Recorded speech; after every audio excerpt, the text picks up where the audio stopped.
our hello, welcome to our YouTube channel. Previous వీడియోలో మనము వాస్తవ సంఖ్యల గురించి తెలుసుకున్నాము. వాస్తవ సంఖ్యలు అంటే కర్ణీయ సంఖ్య, అకర్ణీయ సంఖ్య కలిపి వాస్తవ సంఖ్యలు అని అన్నాము. అకర్ణీయ సంఖ్యల గురించి, కర్ణీయ సంఖ్యల గురించి తెలుసుకున్నాము. కర్ణీయ సంఖ్య రూట్ అనేది ఒక కర్ణీయ సంఖ్య అని పైథాగరస్ నిరూపించారు. ఇదంతా కూడా తెలుసుకున్నాము. ఇక్కడ ఒక శాస్త్రవేత్త గురించి ఇచ్చారు. శాస్త్రవేత్త గురించి కూడా మనం తెలుసుకోవాలి, ఎందుకంటే వాళ్ళ యొక్క గ్రేట్నెస్ మనం గుర్తించుకోవాలన్నమాట. 1870లో ఇద్దరు జర్మన్ గణిత శాస్త్రవేత్తలు కాంటర్ మరియు డెడికైండ్ ఇలా చెప్పారు: ప్రతి వాస్తవ సంఖ్యకు అనుగుణంగా వాస్తవ సంఖ్య రేఖపై ఒక బిందువు ఉంటుంది మరియు సంఖ్యారేఖలను ప్రతి బిందువుకు అనుగుణంగా ఒక ప్రత్యేక వాస్తవ సంఖ్య ఉంటుంది అని చెప్పినారు. ఈ జర్మన్ శాస్త్రవేత్తలు ఎవరు? కాంటర్ అండ్ మరియు డెడికెండ్. ప్రతి వాస్తవ సంఖ్యకు అనుగుణంగా వాస్తవ సంఖ్య రేఖపై ఒక బిందువు ఉంటుందంట మరియు సంఖ్యారేఖలను ప్రతి బిందువుకు అనుగుణంగా ఒక ప్రత్యేక వాస్తవ సంఖ్య ఉంటుంది అని చెప్తున్నాడు. ఆర్ డెడికెండ్ 1831-1916. నెక్స్ట్ ఇక్కడ ఇదంతా మనం జస్ట్ చూసుకోవాలి. సంఖ్యారేఖపై కొన్ని కర్ణీయ సంఖ్యలు ఎలా గుర్తించవచ్చో ఇప్పుడు చూద్దాము. టెక్స్ట్ బుక్ మనం ప్రతి పార్ట్ని క్షుణ్ణంగా చదువుకోవాలి కాబట్టి ఇలా వెళ్తున్నాము. ఉదాహరణకు రూట్2ని సంఖ్యారేఖపై సూచించండి అన్నాడు. చూడండి, సంఖ్యారేఖపై సూచించేకి గ్రీకులు రూట్2ని ఎలా కనుగొన్నారో చూడటం సులభం. ఇక రూట్2ని సంఖ్యారేఖపై ఎలా కనుక్కున్నారు అని అడిగితే గ్రీకులు అని, ఎవరు కనుక్కున్నారు అని అడిగితే గ్రీకులు అని గుర్తుపెట్టుకోవాలి.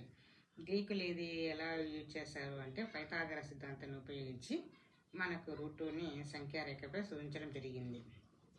ఒక యూనిట్ భుజంగా గల చతురస్రం OABCని తీసుకోండి అన్నాడు. పైథాగరస్ అనుసరించి OB √1² + 1² √2. కానీ రూట్2ని సంఖ్యారేఖపై ఎలా చూపగలము? ఇది చాలా సులభము. ఇక్కడ కింద పటం చూపించారు చూడండి, 1.6లో చూపించారు కదా. శీర్షం 0 సంఖ్యారేఖపై 0తో ఏకీభవించినట్లు ఉంచండి అన్నాడు. 1.7 పిక్చర్ క్లియర్గా గీశారు. OB √2 అని మనకు తెలుసు. ఒక వృత్తలేఖను ఉపయోగించి 0 కేంద్రంగా OB వ్యాసార్థంలో సంఖ్యను P బిందువు వద్ద ఖండించినట్టు ఒక చాపాన్ని గీయండి. ఇప్పుడు P బిందువు సంఖ్యారేఖపై రూట్2ని సూచిస్తుంది అని చెప్పాడు. సేమ్ ఇలాగనే √3 కూడా చెప్పాడు. √3ని కూడా జస్ట్ బ్రీఫ్గా చూసుకోండి.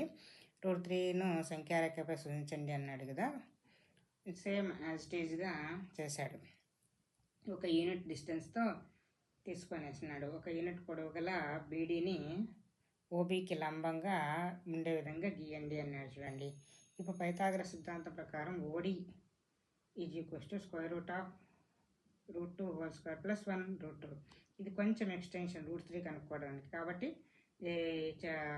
చాపంతో కొంచెం ఎక్కువ పొడవు పెరిగింది అనమాట. ఫస్ట్ దాంట్లో అయితే √2 కొంచెం చిన్నగా వచ్చింది, దీంట్లో √3 కాబట్టి కొంచెం పొడవుగా వచ్చింది. వృత్తలేఖను ఉపయోగించి O కేంద్రంగా OD వ్యాసార్థం సంఖ్యారేఖను Q బిందువు వద్ద ఖండించినట్లు ఒక చాపాన్ని గీయండి. ఇప్పుడు Q బిందువు సంఖ్యారేఖపై √3ని సూచిస్తుంది అనమాట.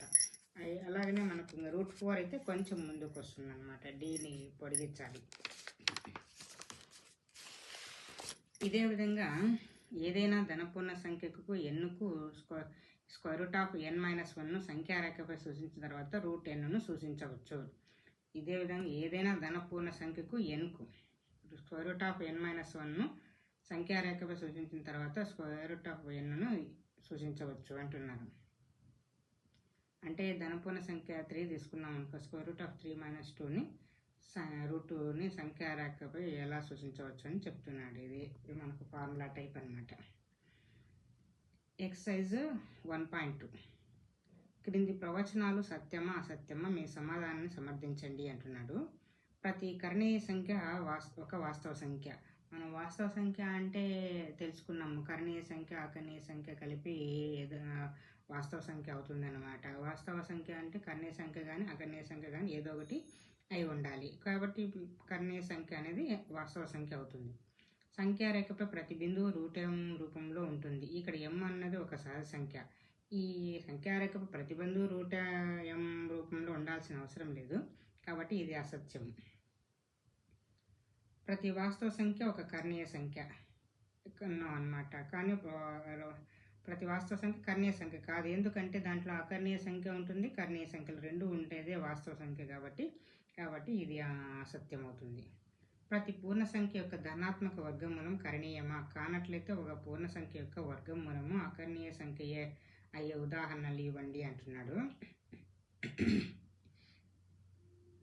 ప్రతి పూర్ణ సంఖ్య యొక్క ధనాత్మక వర్గమూలం కర్ణీయ అంటే కాదని. ఎందుకు అంటే ప్రతి పూర్ణ సంఖ్య ఉంటుంది కదా, ఏదైనా తీసుకోండి, దాని ధనాత్మక వర్గమూలము కర్ణీయమా అంటే కాదు. ఇప్పుడు -2 తీసుకుందాము, దాని యొక్క వర్గమూలము -2 హోల్ స్క్వేర్ అంటే 4 వస్తుంది. అదే అకర్ణీయ సంఖ్య అవుతుంది అనమాట, 4/1 అలా. ఇక్కడ అకర్ణీయ సంఖ్య యొక్క వర్గమూలం అకర్ణీయ సంఖ్య అయ్యే ఉదాహరణలు ఇవ్వండి అంటే ఈ విధంగా 1 √2, √3, √4, √5 సంఖ్యారేఖపై ఎలా గుర్తిస్తారో చూపండి అన్నాడు కదా. ఇక్కడ మనం ప్రీవియస్ ప్రాబ్లమ్స్ చూసాం కదా, ఇక్కడనే మనకు డి చేసాము కదా, డీని కొంచెం 1 యూనిట్ ఇట్లా పొడవు పెంచామంటే నెక్స్ట్ √4 వస్తుంది అనమాట. √4 నెక్స్ట్ 1 యూనిట్ పొడవు పెంచామంటే √5 వస్తుంది. సంఖ్యారేఖపై ఇలా ఈ ప్రాబ్లమ్ని మనం గుర్తిస్తారో చూపించవచ్చు. తరగతి కృత్యం అంటున్నారు, వర్గమూల సర్కిలంను నిర్మించుట.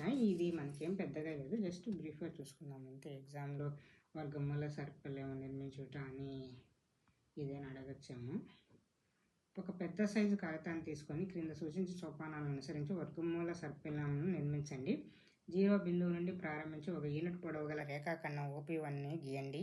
OP1కు లంబంగా 1 యూనిట్ పొడవులో రేఖాఖండం గీయండి. P1, P2 ఇప్పుడు OP2కు లంబంగా రేఖాఖండం P2, P3ను గీయండి. అదేవిధంగా OP3కి లంబంగా రేఖాఖండం P3, P4ని గీయండి.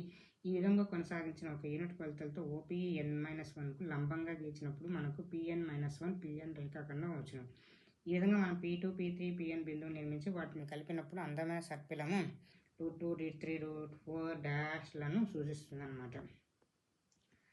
So this is the today video. If you like, share and subscribe this channel. Next video lo very important topic.